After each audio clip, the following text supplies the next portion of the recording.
Hello students, welcome to सिद्धांत scholar study point. I am Nandita Jain. आज हम पढ़ेंगे श्री कालीपट्टनम रामाराव द्वारा लिखित कहानी प्राणधारा। तो कहानी शुरू करने से पहले इसके मुख्य पात्रों के बारे में थोड़ी सी जानकारी ले लेते हैं। इसमें 4 या 5 मुख्य पात्र हैं। एक तो अम्मा जी, जो नाम से तो ऐसा लगता है कि शायद कोई बड़ी उम्र की महिला होंगी, लेकिन इस लड़की की उम्र सिर्फ 17 साल है और वो देखने में 14-15 साल की लगती है। एक है सत्यवती, जो अधेड़ उम्र की महिला हैं। एक और है अप्पा यम्मा, जो वो भी एक अधेड़ उम्र की महिला हैं। और एक है शेष बाबू, जो राव साहब के बेटे हैं और बंगले में रहते हैं। तो ये कहानी पानी के को लेकर लिखी गई है, जिसमें उच्च जाति के लोग और निम्न जाति के लोगों के बीच में मतभेद दिखाया गया है। क्योंकि नीची जाति के लोगों के पास सिर्फ एक ही नल है, वो भी सिर्फ 1-1.5 घंटे के लिए पानी आता है। उसमें जो म्यूनिसिपैलिटी का नल है सिर्फ 1.5 घंटे के लिए खोला जाता है और इसमें बहुत सारे लोगों को, करीब 50-60 परिवार के लोगों को पानी भरना होता है। और दूसरे हैं राव साहब, जिनके बंगले में खुद का नल लगा हुआ है और अगर पानी आता है तो पूरे टाइम वो अपने बगीचे में पानी देते हैं और पूरे टाइम नल खुला रहता है। तो इस कहानी के माध्यम से ये दिखाया गया है कि ऊंची जाति और नीची जाति में एक बेसिक जो लोगों की आवश्यकता है पानी, उसके लिए भी कितना भेदभाव है। तो चलिए कहानी शुरू करते हैं।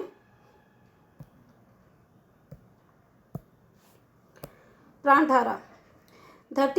धूप धरती को फोड़े दे रही है। सुअर टीले पर झोपड़ों में, कहना चाहिए आहट लगभग नहीं हो रही है। सारी आहट म्यूनिसिपैलिटी के नल के पास जुट आई है। हर हराकर बहती समुद्री हवा, उसके ऊपर औरतों के शोर या धूप का पता नहीं चल पा रहा है। रोज़ दिन में 10 बजे के बाद 1-1.5 घंटे के लिए वह नल खोलते हैं। उस समय थोड़े समय में ही झोपड़े के सभी लोगों को पानी भर लेना होता है। पहले 15 मिनट में तो हारी करोड़ों वालों की बहू, तू पहले आई है, तू ही पानी भर ले, ऐसी बात कहने की उदारता लोगों में होती है। अतः शुरू के 15 मिनट में तो सब एक दूसरे को आदर भाव और सम्मान से एक दूसरे के प्रति थोड़ी उदारता दिखाते हैं और कहते हैं कि पहले आप आए हो, आप पानी भर लो। लेकिन थोड़ी ही देर बाद पापम्मा, वह पहले आई थी या मैं पहले आई थी, यह दलील आ जाती है। पानी की धार पतली होते होते तो क्या हुआ, क्यों कल तुम्हारी छोटी बहन ने हमसे पहले आकर पानी नहीं भर लिया था, कहकर मटकों कलशों के टकराने की नौबत आ जाती है। अंत में गालियों, शापों, सपनों, कस्मों और प्रतिज्ञाओं का घमासान शुरू हो जाता है। अर्थात जैसे जैसे पतली होती जाती है धार पानी की, अब लगता है कि पानी जाने वाला है, तो लोग आपस में लड़ना झगड़ना शुरू कर देते हैं और कोई किसी को गाली देता है, कोई शाप देता है, कोई कसम खाता है और कोई प्रतिज्ञा लेता है और इसमें हमने आपस में घमासान शुरू हो जाता है। किसी किसी दिन तो ट्रक आज आते जाते हैं, पुलिस उतरती है, जेल और बेल से आगे बढ़कर कहानी अदालत पर पहुंचती है। अर्थात पुलिस आती है और ट्रक में उन लोगों को भर के ले जाती है, वो जेल जाते हैं और फिर बेल लेके छूट कर आते हैं और कहानी कई बार अदालत तक भी पहुंच जाती है, सिर्फ पानी की लड़ाई के लिए। जो रोज़ इसी तरह उनके साथ रोज़ ही उन्हें ये सब देखना पड़ता है। तो उस दिन नल अभी अभी खोला था। वह नल टोले से एकदम अलग, टोले से रगड़ खाती कुछ ऊंचाई पर जा रही सड़क पर लगा है। सड़क के उस तरफ ऊंची ज़मीन है और एक इस तरफ ढलान के एक टीले के किनारे गड्ढे में झोपड़े बने हुए हैं। लगभग 50-60 झोपड़ों के लिए एक अकेला नल वही है। तो उस सार्वजनिक नल के बंद होने पर सड़क में पर सिर्फ एक और नल है, वह है सड़क के दूसरी तरफ 1 फर्लांग की दूरी पर बने MP राव साहब के बंगले में। तो बंगला ये खूब हरा भरा बगीचा है, उसके बीचों बीच आंखों को सुहाता हुआ बंगला है। उसके पीछे और अगल बगल में जिधर भी देखो आधे मील तक उस ऊंची ज़मीन पर कोई दूसरा मकान नहीं है। बगीचे में बंगले के पश्चिम में कटहल के पेड़ के नीचे लगा हुआ है वह नल। जितनी देर तक लाइन खुली रहती है उतनी देर तक राव साहब के नल से पानी बहता ही रहता है। ऊपर से टैंक में पानी पंप करना हो, ऊपर वाले टैंक में पानी पंप करना हो तो नीचे की टंकी में पानी भरते हैं, नहीं तो पानी यूं ही बगीचे में जाता है। बगीचे के सभी पेड़ों के गहरे थाल बने हुए हैं, बहुत गहरे गहरे थाल बने हुए हैं, जिससे कि पानी वहाँ पे पेड़ों में आ जाता है और काफ़ी टाइम तक पेड़ों को नमी मिलती रहती है। नरसिंहलू, पानी आ रहा है, टंकी भर देना। अंदर से किसी की आवाज़ आई, बंगले में से किसी की आवाज़ आई। नरसिंहलू, जो कि उनका माली है, उसको आवाज़ दे के कहा जाता है कि आप पानी भर लो, एक पानी आने का टाइम हो गया है। तो एक बूढ़ा माली पिछवाड़े से नल के पास आता है। नल के 2 मुंह हैं, टंकी की तरफ का मुंह खोलकर उसने दूसरी तरफ का मुंह बंद कर दिया। अभी आता हूँ, जरा चाय पी कर आता हूँ माँ जी, फाटक से या बाहरी दरवाजे से कहता हुआ वह बाहर चला गया। तो सड़क पर सार्वजनिक नली से भरपूर वेग से बरसती प्राणधारा। वेग धीरे धीरे मंद पड़ता जा रहा है। औंधे रखे मटके और कल से फटाफट उलट रहे हैं। यूं ही खड़ी औरतें बड़ी तत्परता से पानी भरती जा रही हैं, एक बूंद तक पानी गिरने नहीं दे रही। क्यों रही अम्मा जी, तेरे समुद्रालू ने तुझे अब छोड़ा है? एक लड़की ने पूछा। अपनी औकात से खूब बड़ा कलसा लेकर हाथ में आ रही अम्मा जी की आयु 17 साल होगी, लेकिन देखने में वो 14-15 साल की मालूम होती हैं। अम्मा जी, यहाँ पे कोई आदर भाव सूचक नहीं है, वह उस लड़की का नाम है जिसकी उम्र है 17 साल, जो देखने में 14-15 साल की लगती है। तो सामने मटके और कलसे, 50-60 औंधाए मटकों को देखकर उस लड़की के तो होश ही उड़ गए। उस बदहवासी में सत्यवती का दाना उसकी चमड़ी तक छू ना सका। आज भी परसों की तरह घर में 2 बूंद पानी भी नहीं रहने देगी तो तेरी चमड़ी उधेड़ कर रख दूंगी और फिर तुझे कभी भी घर पर नहीं रखूंगी, माँ ने कहा था। यह बात याद करके अम्मा जी के दिल की धड़कन बढ़ती जा रही है। अम्मा जी की माँ दिन भर बाहर ही रहती हैं। वह लड़कियों के मेस में काम करती हैं। बाप बढ़ई है, मकान बनाने वालों के यहाँ नौकर है।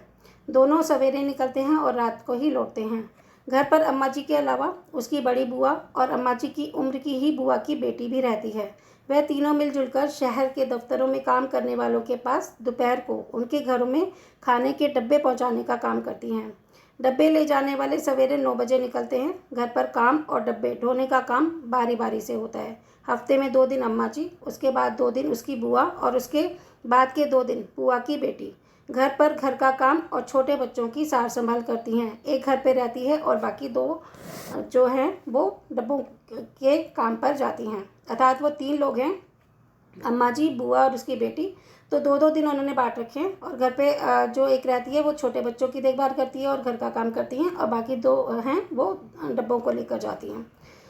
उस रोज़ की बारी को लेकर बुआ की बेटी और अम्मा जी में कुछ विवाद हुआ था। उस विवाद को निपटाते हुए ही सवेरे उसकी माँ ने चेतावनी दे दी थी कि पानी ना मिलने पर जिस दंड की चेतावनी दी गई थी वह दंड भले ही ना मिले, लेकिन गालियों शापों के अलावा बुआ की बेटी के ताने बर्दाश्त करना मुश्किल है। इस डर के मारे जैसे अम्मा जी के दिमाग ने काम करना छोड़ दिया था।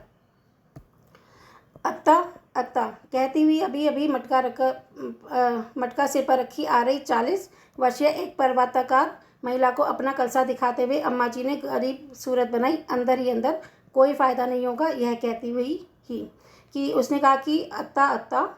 तो अभी जो एक 40 वर्ष की पर्वताकार महिला यानी कि बहुत मोटी महिला अपना कलसा सिर पर रखी आती हुई दिखाई दी, तो अम्मा जी ने उसे गरीब सूरत बनाकर कहा। वैसे तो उसे लगा कि अंदर अंदर की कोई फ़ायदा तो है नहीं इनसे कुछ कहकर, फिर भी उसने बोला अत्ता अत्ता।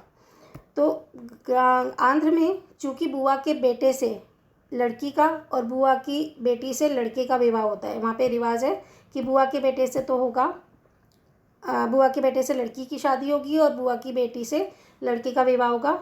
अत्ता शब्द बुआ या सास दोनों ही अर्थों में यहाँ पर प्रयुक्त हो रहा है। तो गांव के लड़के लड़कियां प्राय सभी पराई औरतों को अत्ता कहते थे। तो अत्ता या तो बुआ होंगी या सास, क्योंकि वहाँ पे आपस में ही भाई बहनों के बच्चों का आपस में ही शादी कर दी जाती है।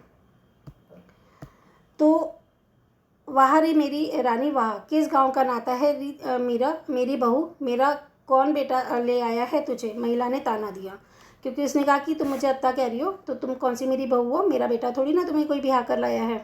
तो शायद लगातार 3 घड़े शायद भर गए थे। महिला के होश आवास उड़े हुए थे उसके इस प्रेमालाप पर। वहाँ कुछ लोग हंसे, महिला भी मुस्कुराती हुई चली गई। तो अम्मा जी को मुँह छुपाने की जगह नहीं मिली। उमड़ते आंसुओं को रोकती हुई मुँह पलटकर वह खड़ी रह गई। अजीब लड़का है ये समुद्रालू, जब भी आता है ठीक काम के वक्त ही आता है। 1 मिनट करके घंटों बातों में उलझाए रखता है। वह 10 बार मिलता है तो कम से कम 4 बार अम्मा जी को खरी खोटी सुननी पड़ती है। इस बार आएगा तो सख्ती से कहना पड़ेगा, लेकिन वह कह ना सकती थी। यह बात उस लड़की के मन को अच्छी तरह पता थी कि जब भी अगली बार समुद्रालू आएगा तो मैं उससे कुछ नहीं कह पाएगी, क्योंकि हो सकता है कि अम्मा जी की शादी उस लड़के से होनी है, इसलिए वो शायद उसे कुछ नहीं कह पाती है। यह क्या, इन सब के भरने से पहले हमें पानी नहीं मिलेगा? अम्मा जी के बाद आई एक दूसरी लड़की ने कहा। उस लड़की का धोती पहनने का ढंग और खोपा बांधने का तरीका ऐसा लगता था जैसे देहात से अभी अभी आई है। अम्मा जी ने पहले उसे कभी नहीं देखा था। 1 घंटा ठहर कर आना, तब तुम्ही को सबसे पहले पानी मिलेगा। अभी अभी अम्मा जी पर जिसने छींटा कसा था उसी सत्यवती ने कहा। तो ताना देती हुई थोड़ा व्यंग करती हुई सत्यवती बोली कि 1 घंटा बाद आ जाना, तब तुम्हें सबसे पहले पानी मिलेगा, क्योंकि सबको पता है उस समय तक पानी चला जा चुका होगा। तो तवीटम्मा जो लड़की आई थी उसका नाम है तवीटम्मा। तवीटम्मा ने सफाई दी कि देर से आने का कारण उसकी लापरवाही नहीं है। उसकी दूध पीती बच्ची है, वो देर तक सोई नहीं। उसे रखने वाला घर पे कोई आगे पीछे था नहीं, तो बच्ची को दूध पिलाकर सुलाते सुलाते इतना वक्त हो गया कि उसे आने में देर हो गई। इस तरह की करुण कहानियाँ सुन सुनकर वहाँ के लोगों के दिल पत्थर जैसे हो गए थे। अब लोगों ने ऐसी बातें सुनना ही छोड़ दिया था। मंद ध्वनि के साथ घड़ों की भरती जीवनधारा के सामने जो पहले घड़ा लगा हुआ था, पानी उसी को मिलता है। पिछड़ने वालों का काम पिछड़ ही जाता है, इसमें किसी की कोई जिम्मेदारी नहीं है। क्यों नहीं लड़की, उस दिन की तरह बंगले पर चलें क्या? सत्यवती ने पूछा। यही चाल होती है इस लड़की की, इसलिए देर से आने वाले सभी लोगों से उसका नाम ले लेकर बातें करती है। तो बंगले के बारे में सोच रही अम्मा जी को यह अपशकुन सा लगा। सत्यवती के साथ कहीं जाने से में उसको डर लगता है। वह हर बार कहीं आज़ादी से घुस जाती है। यह आज़ादी कभी कभी तो खूब काम करती है, लेकिन कभी कभी उल्टी भी पड़ जाती है। अम्मा जी सोच ही रही थी कि असल में क्या हुआ था कि सत्यवती एक है जो थोड़ी सी तेज़ है लड़की, कहीं भी वो आज़ादी से घुस जाती है। कभी कभी तो अच्छा लगता है कि जिस काम के लिए वो घुसी है वो काम हो गया, लेकिन कभी कभी बात उल्टी पड़ जाती है। और वो अम्मा जी से कह रही है कि उस बंगले पर चलें जिसमें वह हम पहले गए थे।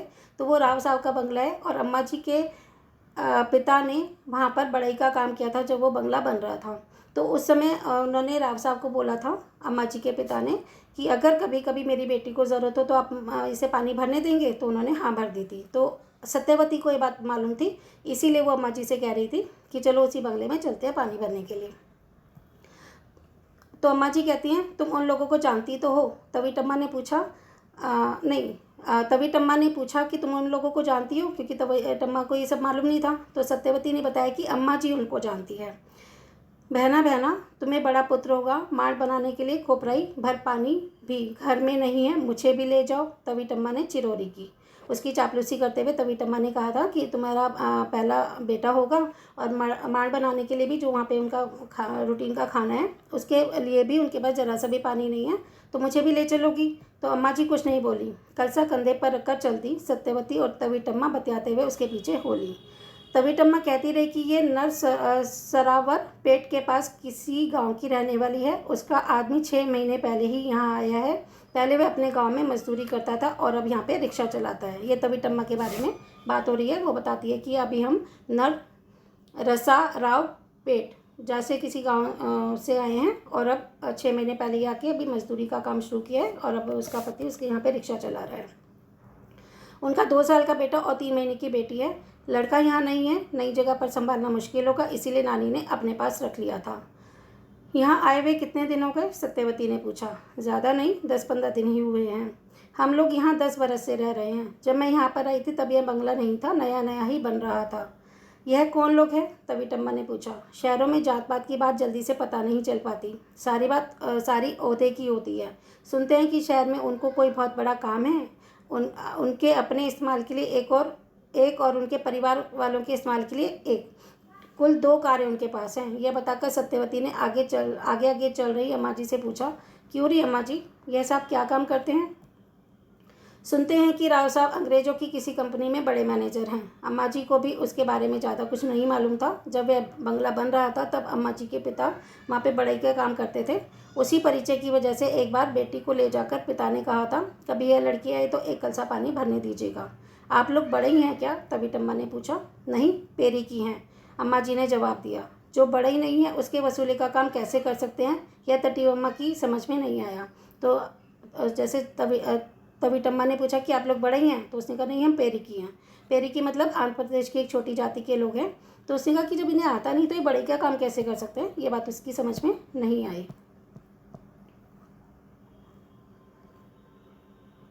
तो इस भाग में इतना ही। आगे हम पढ़ेंगे इसके दूसरे भाग में। Thanks for watching.